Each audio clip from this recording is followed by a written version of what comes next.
नमस्कार मित्रों, स्वागत है आपका न्यूज़ 24 प्राइम के टॉक शो अश्विनी सीरीज में। मित्रों, आज हम चर्चा करेंगे। एक रिसेंट हैपनिंग है, कुछ नई घटनाएं घटित हुई हैं, बड़ी महत्वपूर्ण हैं। और घटना ये है कि पाकिस्तान के प्रधानमंत्री इमरान खान ने अर्नब गोस्वामी को लेकर के कुछ तीखी टिप्पणियां पारित की हैं, बाकायदा विरोध जताया है। और ये शायद वैश्विक स्तर पर पहली बार हुआ हो कि किसी देश के प्रधानमंत्री को किसी पड़ोसी मुल्क के किसी पत्रकार पर इस तरीके की टीका टिप्पणी पारित करने की आवश्यकता पड़ी। अर्नब वैसे भी चर्चाओं में रहते हैं, अच्छी बुरी दोनों तरीके की। जिस समय भारत के मीडिया में एक माहौल सा बना था, उस समय प्रो हिंदुज़्म की पत्रकारिता को लेकर के अर्नब एकदम से भारतीय मीडिया में प्रवेश किए। जमात का मैटर हो, पालघर का इशू हो, सुशांत सिंह हत्याकांड हो, या उसके बाद जो नारकोटिक्स कंट्रोल ब्यूरो, उसके बाद में उनको लेकर के जो महाराष्ट्र पुलिस और महाराष्ट्र सरकार की जो कार्रवाइयाँ हुई, तो कहीं ना कहीं अर्नब चर्चा में है। जिस तरीके से अर्नब कमेंट करते हैं, इसमें दो राय नहीं कि वो पत्रकारिता की मर्यादा के विपरीत है, परंतु उसका एक महत्वपूर्ण कारण है। 2-3 साल पहले की भी अगर हम बात करें, मीडिया की बिकावली तो ये समझिए पिछले 1-1.5 दशक से हो रही है। पहले 80% से ज़्यादा मीडिया कांग्रेस की होल्ड में था, लेफ्ट की होल्ड में था। 2-4 चैनल ऐसे थे जिनको हम न्यूट्रल चैनल या जिनको रियल में हम न्यूज़ चैनल कह सकते हैं। पर पिछले 1.5 दशकों में माहौल एकदम से परिवर्तित हुआ। मीडिया कंप्लीटली सेलेबल हो गया है। शायद ही कोई चैनल ऐसा हो जिसके लिए हम ये कह सकते हो कि ये चैनल बिकाऊ नहीं है। लेफ्ट से प्रभावित रवीश कुमार का जो चैनल है, रवीश कुमार की जो रिपोर्टिंग है, निसंदेह रवीश सच कहने की कोशिश करते हैं, परंतु आधा सच। रिलेवेंट फैक्ट्स को रवीश कभी भी डिस्कस नहीं करते हैं, जबकि सहाफ़ी होने के नाते ये उनका फ़र्ज़ बनता है, ये उनका दायित्व है, इनकी जिम्मेदारी है कि जिस सब्जेक्ट मैटर से रिलेवेंट वो फैक्ट है, जिस बात को, जिस न्यूज़ को वो चला रहे हैं, उसका आधार क्या है, उसकी भूमिका क्या है, उसकी पृष्ठभूमि क्या है, क्यों कर किसी ने ऐसा किया। देखिए, आप पत्रकार हैं और पत्रकार होने के नाते आपका नैतिक दायित्व है कि आपको तटस्थ होना चाहिए, परंतु पिछले 1.5-2 दशकों में जिस तरीके से मीडिया की बिकावली हुई है, लेफ्ट ने मीडिया पर होल्ड किया है। हम बात करें चाहे कुलदीप नैयर की, हम बात करें चाहे खुशवंत सिंह की, किसी की भी बात कर लें, ये सारी लेफ्ट विचारधारा से प्रभावित लोग थे। एंटी गवर्नमेंट इनका टारगेट था, और एंटी गवर्नमेंट के साथ साथ कहीं ना कहीं एंटी हिंदुज़्म की भी भावनाएं इनमें पूर्णतः व्याप्त थी। अर्नब का जो आज का रिएक्शन है, उसके पीछे कहीं ना कहीं एक ये लॉजिक भी बड़ा मजबूत है कि जिस तरीके से आज़ादी के 74 सालों में हिंदुओं को इग्नोर किया गया। बड़ी हंसी आती है, कांग्रेस एक बहुत बढ़िया बिल लाई थी, बड़ा सम्मानित बिल था, बड़ा सम्मान की योग बिल था, और वो बिल था एंटी कम्युनलिज्म एक्ट। और वो केवल इसलिए था कि अपने मुस्लिम वोट बैंक को बनाने के लिए, मुसलमानों को एक संदेश देने के लिए कि साहब कांग्रेस तो 100% प्रो मुस्लिम एक पार्टी है। कम्युनलिज्म के नाम पर हिंदुओं पर पुनः एक प्रहार का प्रयास था कांग्रेस का। तो ये पहली बार नहीं था। अगर इतिहास को आप पढ़ें तो देश का सर्वोच्च व्यक्ति, जिसको भारत का राष्ट्रपति कहते हैं, भारत के पहले राष्ट्रपति डॉक्टर राजेंद्र प्रसाद जीवन की अंतिम अवस्था में कैसे रहे, केवल इतना पढ़ लीजिए तो आपको मालूम पड़ जाएगा कि कांग्रेस की थॉट और कांग्रेस की विचारधारा क्या थी। पटना के एक छोटे से घर में जिस तरह जीवन की अंतिम अवस्था डॉक्टर राजेंद्र प्रसाद ने गुजारी, महज इसलिए कि उन्होंने सोमनाथ के जीर्णोद्धार मंदिर का उद्घाटन करने गए थे, जो कि नेहरू जी की पसंद नाराजगी के बाद भी गए थे। उसका बदला ये निकला कि डॉक्टर राजेंद्र प्रसाद को राष्ट्रपति भवन में स्थान नहीं मिला। तो कांग्रेस तो एंटी हिंदू माइंडेड शुरू से रही है। क्यों रही है मैं कारण नहीं समझ पाया, जबकि तथाकथित कांग्रेसी नेता अपने को हिंदू कहते हैं, जनेऊ धारण करते हैं, तिलक लगाते हैं। मैं राहुल जी की बात कर रहा हूँ स्पष्ट रूप से। पंडित नेहरू, बड़ा मैंने कई बार गूगल पे सर्च किया, आखिर नेहरू कौन सी जात है, नेहरू कौन सा गोत्र है, कोई ऐतिहासिक तथ्य नहीं मिली। और सोशल मीडिया पर भी ये ट्रॉल ज़बरदस्त है कि नेहरू परिवार जो है ये मुस्लिम परिवार है। फैक्ट क्या है नहीं जानता हूँ, लेकिन अब आवश्यकता है कि भारत के जनमानस को केंद्र सरकार द्वारा ये स्पष्ट किया जाए कि नेहरू परिवार वास्तव में किस धर्म, किस जात, किस समुदाय का था। क्योंकि बहुत कुछ हिंदुस्तान में केवल नेहरू और गांधी परिवार पर है। गांधी परिवार की अगर हम बात कर लें तो महात्मा गांधी ने, मोहनदास करमचंद गांधी ने कहीं भी लिखा पढ़ी में फिरोज खान को अडॉप्ट नहीं किया था। अच्छा, फिरोज साहब की बात कर लें, ठीक है, उन्होंने इंदिरा जी से शादी के लिए गांधी जी ने उनको अपना दत्तक पुत्र माना, गांधी नाम दिया, परंतु क्या बिना लिखा पढ़ी, बिना ऑफिशियल फॉर्मेलिटीज पूरा किए हुए, और वो भी एक यंग एज को अडॉप्ट करना, क्या ये अडॉप्टेशन एक्ट के अनुकूल था? खैर, इस विषय पर फिर कभी चर्चा। अभी चर्चा का विषय अर्नब।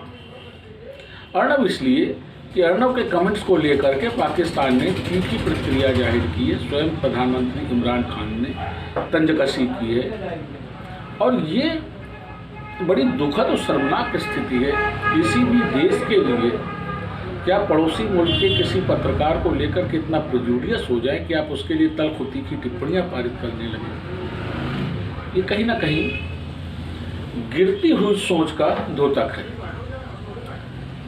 क्यों कर आखिर इमरान खान ऐसा कर रहे हैं? जबकि मैंने आपसे शेयर किया, अर्नब का रिएक्शन इसलिए होता है क्योंकि सारी मीडिया जो है या तो लेफ्ट मैनिपुलेटेड है, या वो न्यूट्रलिटी का बहाना करते हुए प्रो गवर्नमेंट अपने को एक्सपोज कर रही है। तथाकथित हिंदुत्व की बात करने वाले दो ही चैनल इस समय प्रखर रूप से समक्ष में आए हैं, एक तो सुदर्शन न्यूज़ और दूसरा आर भारत। जिस तरीके से पालघर कांड को आर भारत ने चलाया, मॉब लिंचिंग, दो साथियों की निर्मम हत्या, हालांकि आर भारत कहीं कहीं फेल भी हुआ। हाथरस कांड में जिस तरह आर भारत ने रिपोर्टिंग करी और उसके बाद में जिस तरह सीबीआई ने टपॉन किया, वो रिपोर्टिंग कहीं ना कहीं संदेह और संदिग्ध रही, जिससे आर भारत की प्रतिष्ठा प्रभावित हुई और ये पत्रकारिता के मानकों के अनुरूप भी नहीं। इसी प्रकार से जिस तरीके से अर्नब के रिएक्शंस महाराष्ट्र गवर्नमेंट को लेके उस समय आए जब अर्नब की गिरफ्तारी हुई। आप मीडिया हैं, आपको कहने का अधिकार है, लेकिन अधिकारों के साथ मर्यादाएं भी हैं, सीमाएं भी हैं। किसी भी मीडिया को, चाहे वो रवीश कुमार की मीडिया हो या अर्नब गोस्वामी की मीडिया हो, किसी भी मीडिया को उन सीमाओं के उल्लंघन का कोई भी नैतिक अधिकार नहीं। और पाकिस्तान के प्रधानमंत्री की टिप्पणी ये निंदनीय है। निंदनीय इसलिए है कि अगर ऐसी कोई बात थी तो पाकिस्तान को अपने उच्चायुक्त के जरिए इस आपत्ति को भारत के समक्ष रखना चाहिए, न कि पाकिस्तान के प्रधानमंत्री को किसी पत्रकार पर टीका टिप्पणी करनी। मातुली आपको नाम याद होगा, वो ऑलमोस्ट भारत सरकार के विरोध में ही बोलते थे, बीबीसी के संवाददाता थे, पर कभी उनको लेकर के भारत के किसी प्रधानमंत्री ने कोई इस प्रकार की प्रतिक्रिया जाहिर नहीं करी। आज मैं सुबह से देख रहा हूँ चैनल के ऊपर लाइव डिबेट्स चल रही हैं पाकिस्तान के प्रधानमंत्री की इस टिप्पणी को। क्या ये विषय इतना गंभीर है कि इस पर टीका टिप्पणी करके दिन भर लाइव डिबेट चलाई जाए?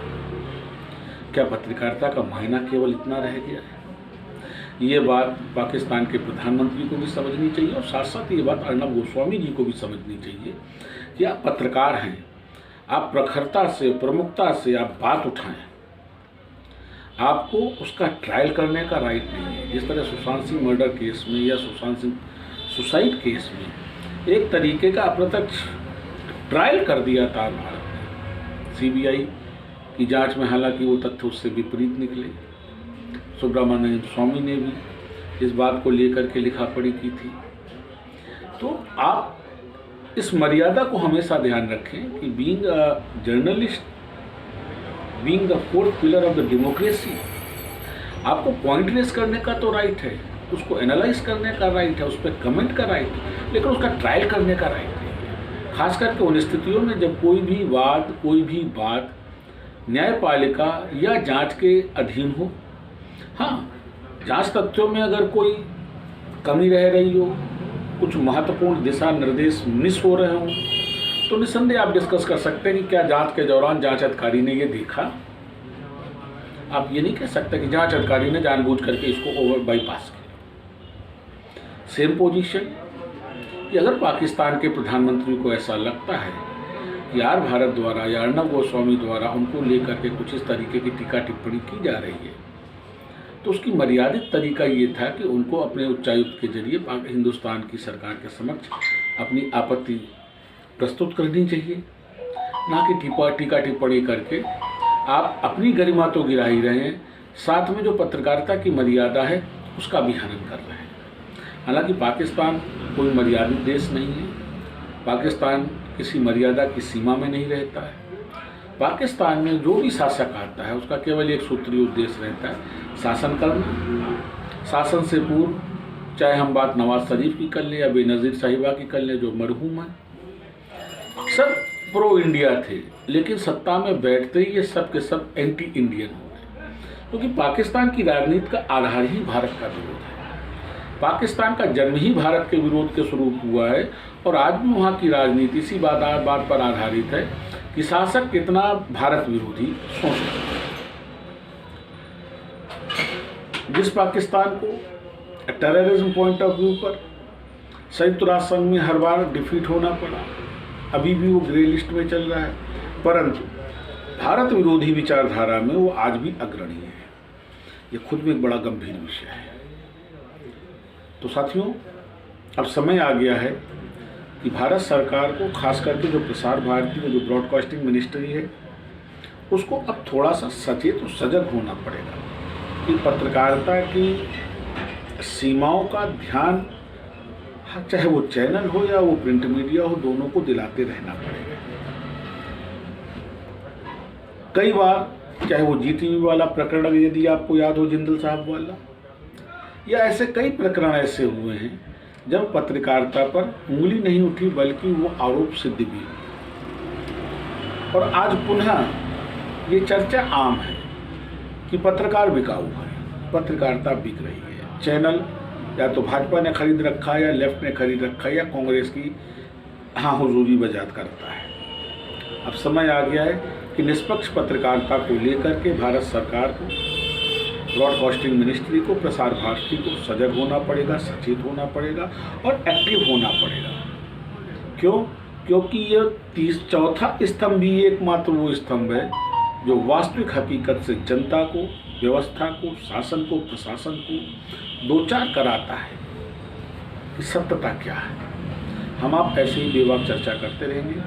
आप अपना कमेंट करिए, हमारा चैनल सब्सक्राइब करिए और हमको लाइक करिए। नमस्कार।